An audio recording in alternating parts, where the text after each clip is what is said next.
Estaba mejor en medio, así que 10 minutos a cada lado. ¿No estaba mejor el presentador en el moderador en medio?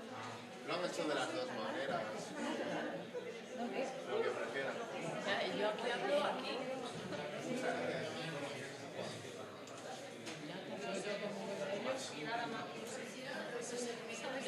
Yo ya se lo bajo.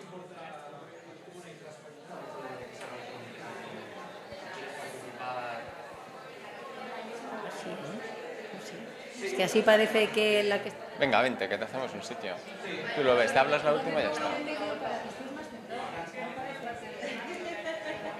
Ah, tenemos una nueva ponente más, ¿vale? Tenemos una nueva ponente más, es Patricia. Ah, vale. Luego... ¿Y tú qué? Buenas tardes, vamos a continuar con la segunda de las charlas. Bueno, no me presenté antes, yo soy Diego del Nogal, soy responsable del área de dinamización de inversiones en Tracción Ávila. Y bueno, paso a presentar esta segunda mesa en la que es las startups vistas desde una perspectiva de género. Presenta Mila Marcos, que es diputada en el Congreso de los Diputados. Todo tuyo, Mila. Bueno, pues muchísimas gracias. Yo creo que es importantísimo, ¿no?, el que se hable de startups, el que se hable de economía, el que se hable del futuro de España y, desde luego, de Castilla y León y de una provincia tan importante en nuestra comunidad como es Salamanca. Y que lo hagan mujeres emprendedoras, mujeres que han arriesgado y que en este momento están liderando el impulso a esas empresas, a las pequeñas empresas, que además es curioso, ¿no?, viendo la estadística, cómo precisamente son las startups dirigidas por mujeres y creadas por mujeres las que duran más tiempo, las que son más solventes, se endeudan menos y cuando se apalancan devuelven mejor los créditos. Pero a pesar de todas estas ventajas, si seguimos viendo los datos, la realidad es que solo el 16% de las startups creadas en España lo son por mujeres, lo cual pues no deja de ser una contradicción, ¿no? Algo pasa, algo tiene que dejar de pasar, sin ninguna duda, porque si vemos que se hace una proyección a futuro, los estudios dicen que si realmente hubiera más startups dirigidas por mujeres, en proporción aproximadamente como las que lo son por los hombres, estaríamos hablando de un crecimiento del 2 o 3%, 2 o 3 puntos del PIB. No es una tontería, y menos en la situación en la que estamos en estos momentos, ¿no? Por lo tanto, creo que esta mesa es muy oportuna, es muy importante. El que solo estemos mujeres hablando de por qué las startups dirigidas por mujeres no me gusta. Creo que tendrían que estar también los hombres haciendo el análisis comparativo, pero seguro que para la próxima se puede incorporar a algún hombre al debate. Y lo que sí es cierto es que tenemos que poner negro sobre blanco y hacer una reflexión para ver por qué ocurre esto, ¿no? ¿Qué es lo que se puede hacer? ¿Qué retos tenemos por delante? ¿A qué dificultades os habéis enfrentado cada una de vosotras y cómo lo podemos resolver? Para ello, contamos en esta mesa con 6 emprendedoras de excepción. Vamos de izquierda a más izquierda, porque estamos aquí en fila india.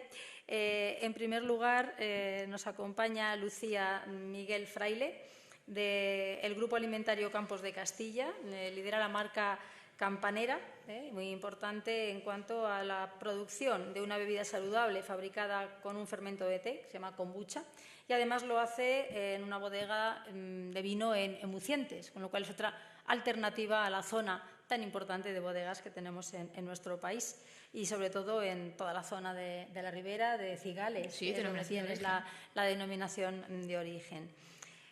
Nos acompaña también Elsa García, ingeniera de caminos, emprendedora a lo largo del mundo, ha estado en diversas zonas del mundo, con la empresa, representando a la empresa Neatea, cosmética y nutrición bio a base de leche de burra. Nos tienes que explicar, porque tiene que ser una ganadería potente la que tienes en Siete Iglesias para poder llegar a estos alimentos tan funcionales a base de leche de burra.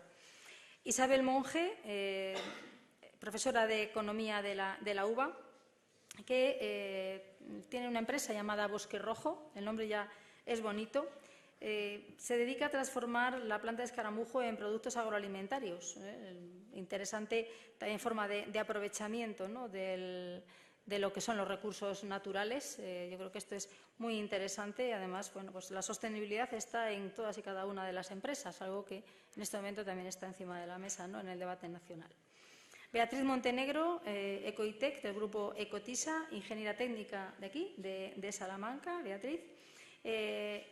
Uno de los casos curiosos que lleva empresas de economía digital, las startups de las mujeres me representan el 16%, pero en el caso de las empresas, las startups digitales, solo el 14%. Son iniciadas o dirigidas por mujeres. Por lo tanto, creo que, bueno, además es una empresa que busca la eficiencia y la competitividad a base de nuevas líneas de negocio, mejora de procesos.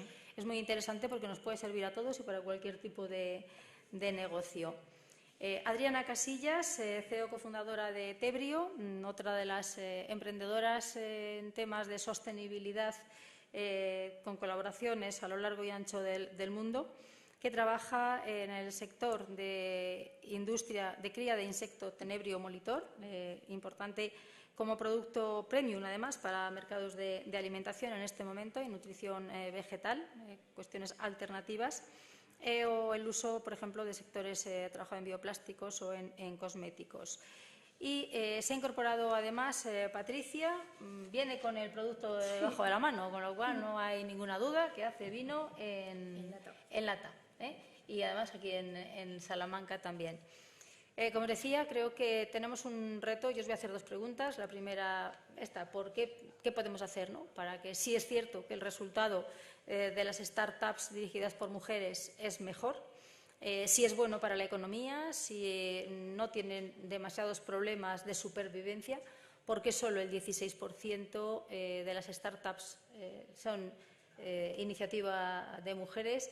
¿Qué podemos hacer para aumentar ese número? ¿Qué estamos haciendo mal y qué podemos corregir?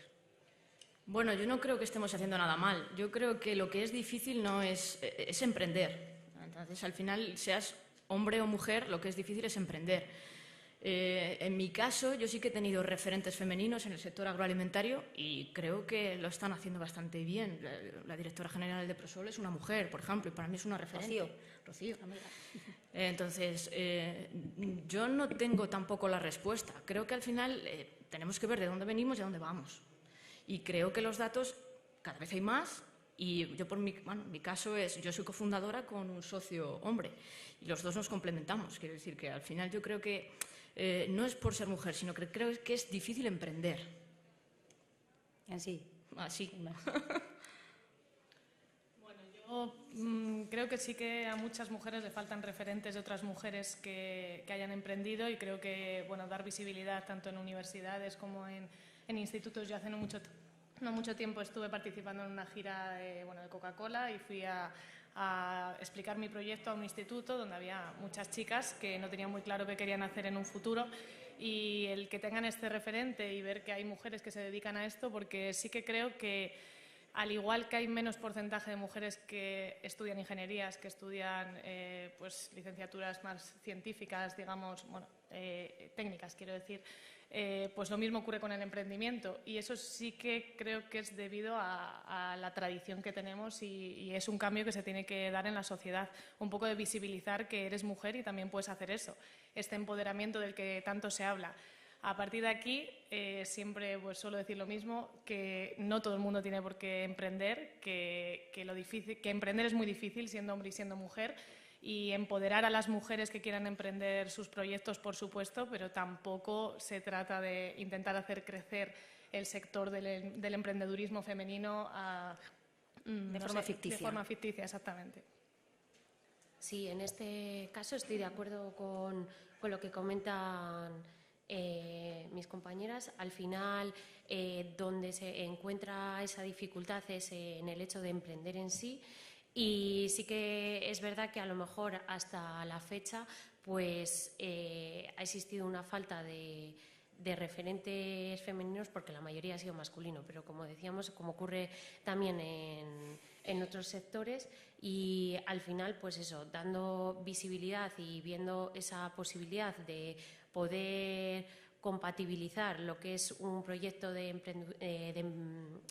un proyecto en el que tienes que emprender y demás, con una vida personal también bastante ajetreada, pues al final es darle esa visibilidad, ese punto de vista de que también se puede, aunque tengamos otra serie de responsabilidades añadidas por el hecho de ser mujeres. Quiero decir que al final, pues bueno, en el tema personal está claro que emprender requiere muchísimo tiempo, y si pretendes tener una familia y demás también requiere ese tiempo añadido, y creo que es ahí donde se ve esa diferencia que ha habido hasta ahora, y en el que las mujeres quizás no hemos tenido un papel tan representativo por ese hecho de gestionar el tiempo. Ahora existen muchísimas más herramientas y muchísimas más posibilidades, que es verdad que están pues bueno, abriéndonos a tener más posibilidades en este aspecto de organización y gestión del tiempo.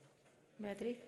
Sí, en mi caso, Coitec no es empresa que haya lanzado yo, pero sí que he tenido la oportunidad de dirigirla, y a pesar de que en el sector de la tecnología, y más en la parte de informática, que creo que somos aproximadamente un 10% de las chicas los que estudiamos informática, para mí nunca ha supuesto un lastre el hecho de no tener un referente, y siempre he tenido oportunidad por parte de las empresas para poder llegar a puestos de responsabilidad, y no solamente yo, lo he visto en más chicas. Y bueno, pues creo que lo complicado está en la otra parte, en emprender, como estáis diciendo todas las demás. Patricia. Sí, bueno, muchas gracias. Pues yo estoy muy de acuerdo con lo que has dicho, Mila. Aquí debería haber hombres, porque quien emprende no es ni una mujer ni un hombre, sino una persona física, ¿vale? Entonces, o jurídica, pero en este caso vamos a pensar que partimos de cerísimo.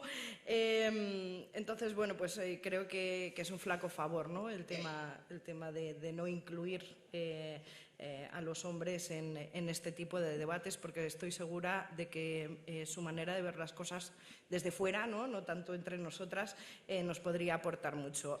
No obstante, sí que es verdad que haciendo un cálculo grosso modo, el 70% de las mesas a las cuales soy invitada en este tipo de eventos son de mujeres. Entonces me ha tocado pensar mucho sobre este asunto. Sobre todo porque dirijo una empresa, doy las mismas oportunidades, por supuesto, a las mujeres que a los hombres. A mí lo que me interesa es el perfil, no el sexo, ni nada por el estilo.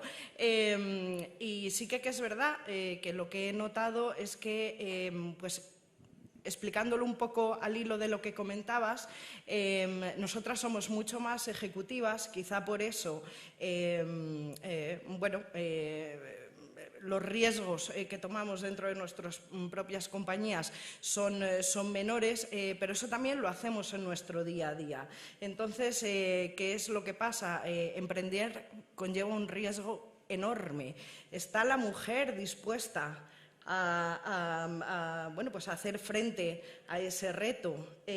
¿Hasta qué punto somos capaces, tanto hombres como mujeres, de emprender con riesgo siempre y cuando esté controlado, ¿no? Que ahí es donde la mujer sí que seguro que iba de cabeza.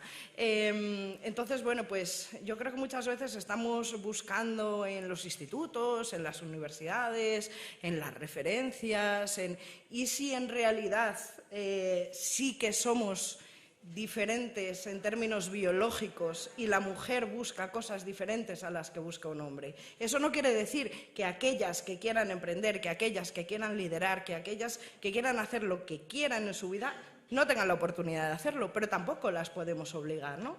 Entonces, ese es mi punto de vista sobre este asunto, la verdad. Patricia. Bueno, yo estoy un poco de acuerdo con lo que han dicho mis compañeras.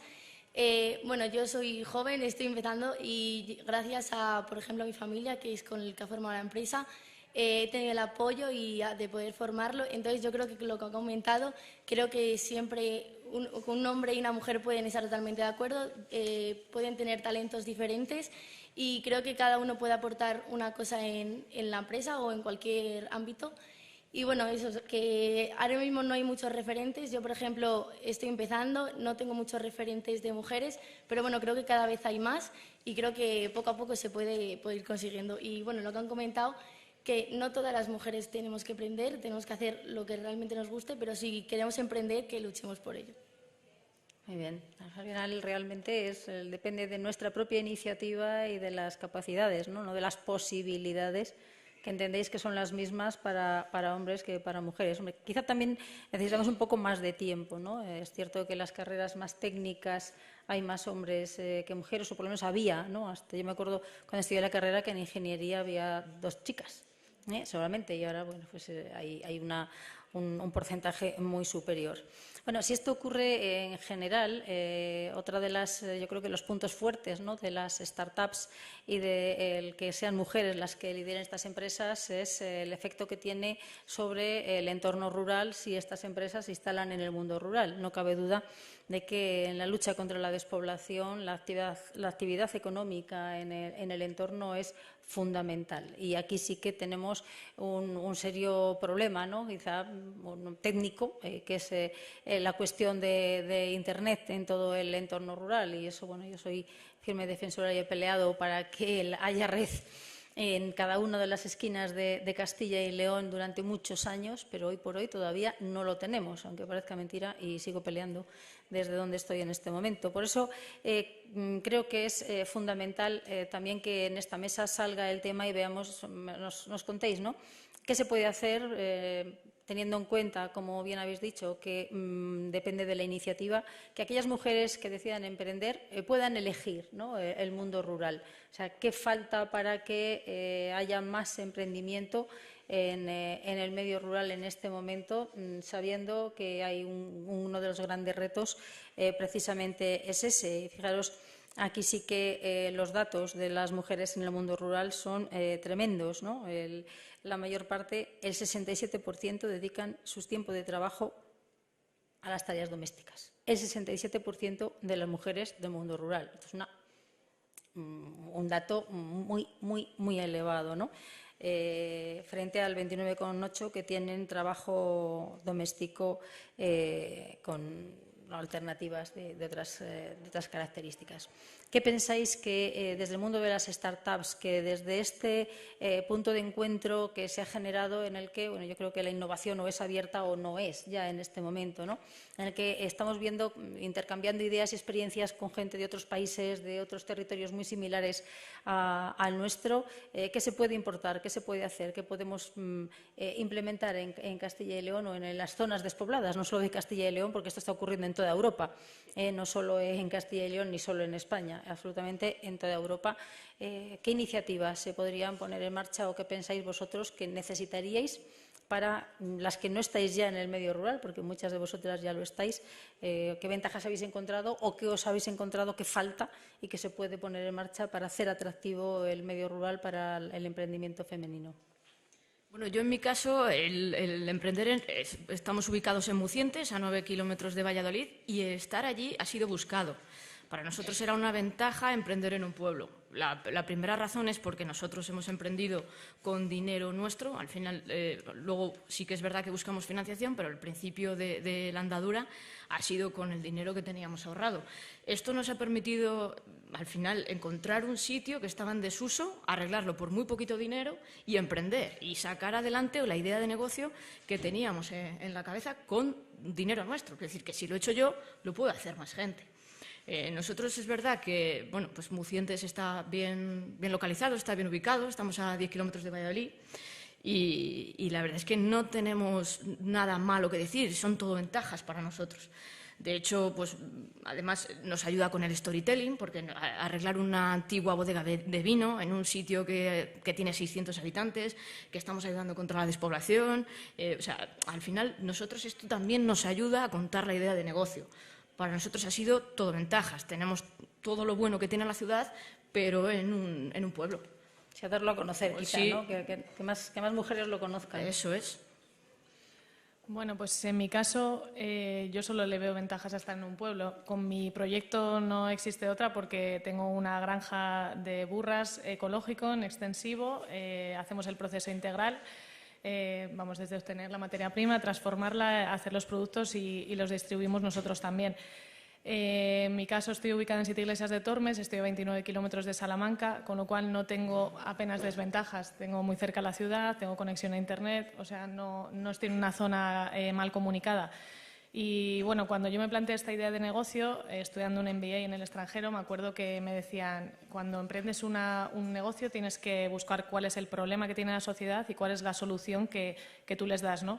Y bueno, en aquel momento pues yo me planteaba que cada vez la sociedad buscaba pues productos mejores. Me di cuenta que ya no solo se quería calidad, se querían productos eficaces, pero sobre todo se valoraba muchísimo la imagen de marca, el valor añadido, lo que hay detrás.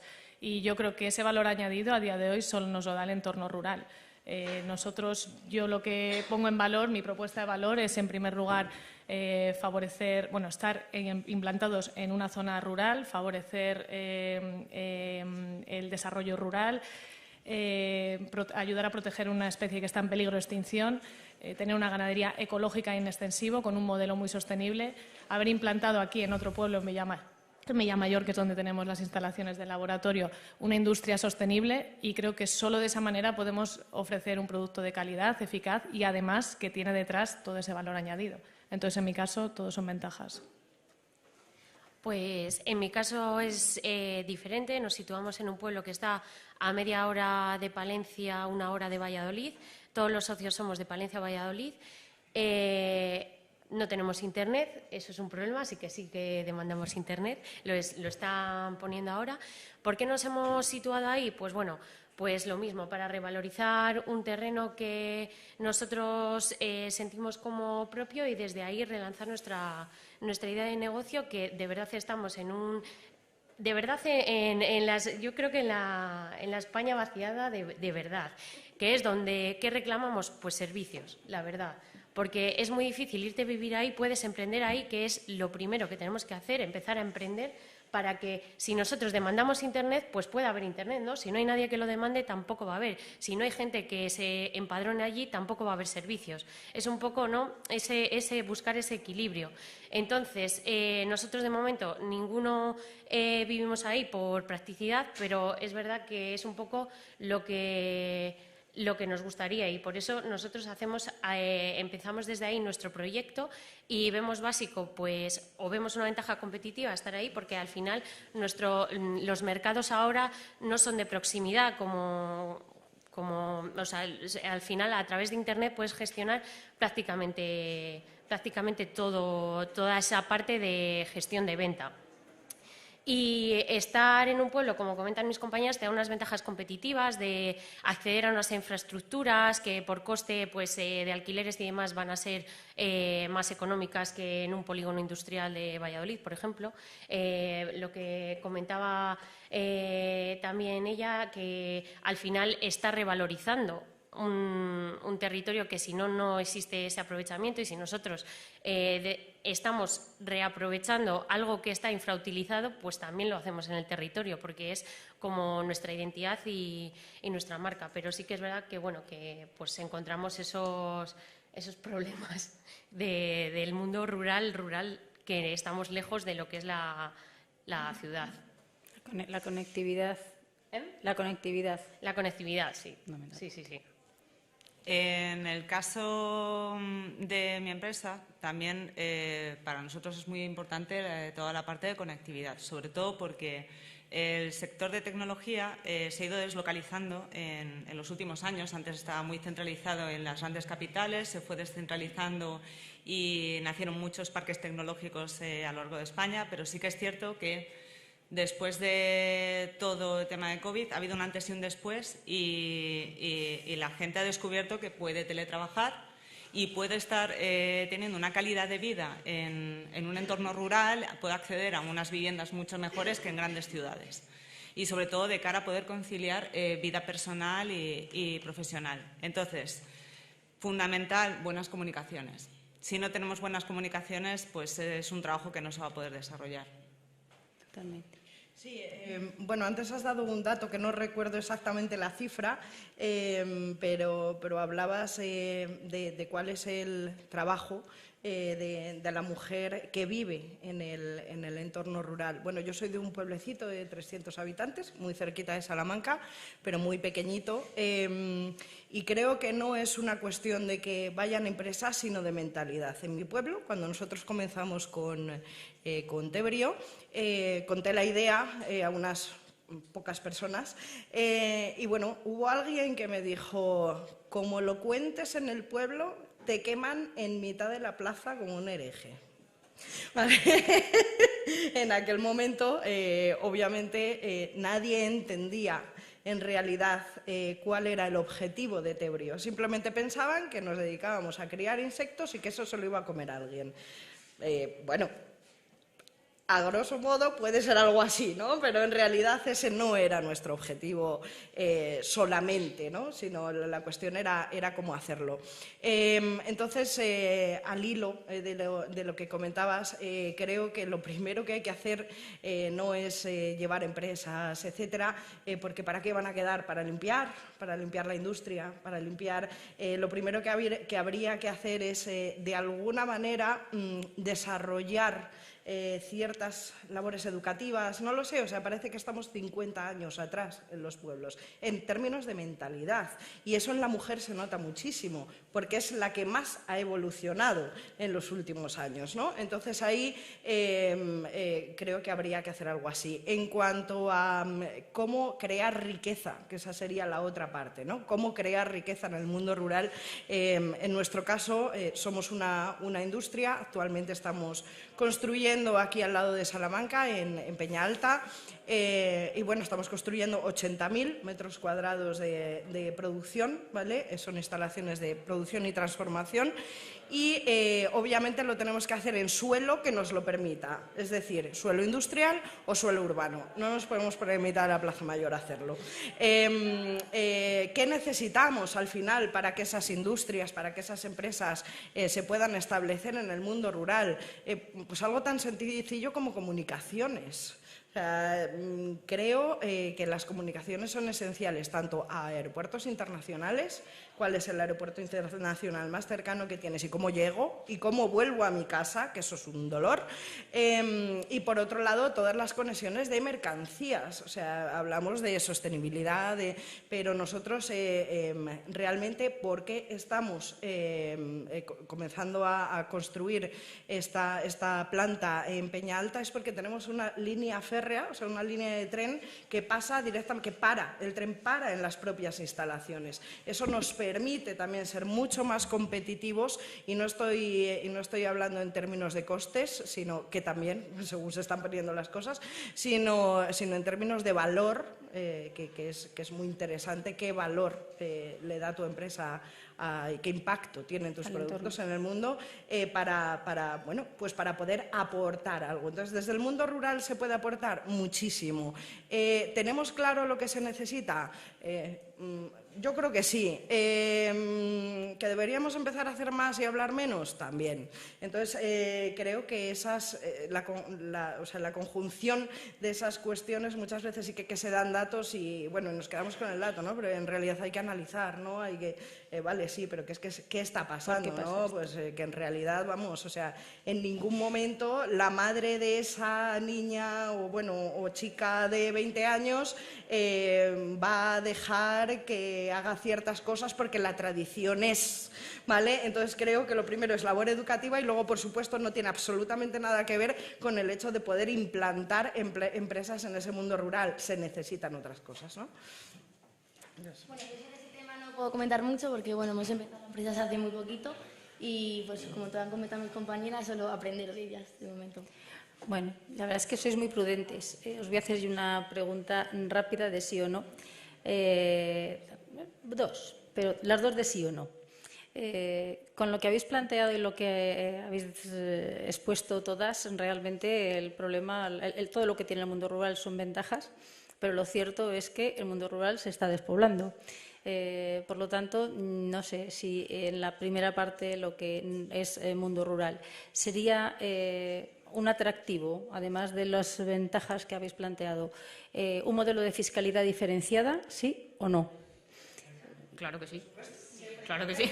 No lo habéis dicho, o sea, hay que preguntar, ¿no? Me parece lo más obvio, ¿no? El que pueda ser un atractivo junto con el poder tener la empresa vinculada a una historia, o al poderlo plantear o ver el valor añadido o ese cambio cultural que se necesita, pero no sé si todo el mundo que emprende en el mundo rural se queda a vivir en el mundo rural, que ese es luego el déficit, no el problema o el hub que hay entre los servicios que se necesitan para atender a la población que vive o que simplemente va y viene a trabajar, ¿no? Porque tenemos los dos modelos.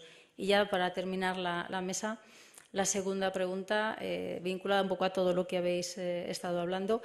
Con todo esto, ¿pensáis que es necesario que haya límites, porcentajes de mujeres en determinados puestos? Esto del 50% mujeres, 50% hombres. ¿Beneficia o perjudica a la mujer? Simplemente sí o no, porque o beneficia o no, porque se nos ha ido el tiempo ya de la mesa. Perjudica. No tiene sentido. Igual en otro momento fue necesario, pero ahora ya viéndose a todas, evidentemente lo importante es dar facilidades, poneros los recursos a disposición, hacerlo atractivo y después no poner palos en las ruedas, que no es poco, para que podáis seguir desarrollando vuestro negocio y abrir líneas de mercado para cada uno de estos productos innovadores, que muchas veces tienen mucho que ver con los propios recursos naturales del territorio, y eso es un punto de valorización importante, de valor importante, y además de esa sostenibilidad añadida que le dais, lógicamente estáis poniendo en valor también lo que yo creo que es importante, que es esa tradición combinada con la innovación, ¿no? Que al final es lo que hace que en los pueblos no lo vean tan mal, ¿no? Si realmente está recuperando algo del pasado, ¿no? Bueno, que llevo mucho trabajado y vivido en los pueblos de esta tierra, gracias a Dios, porque es muy importante.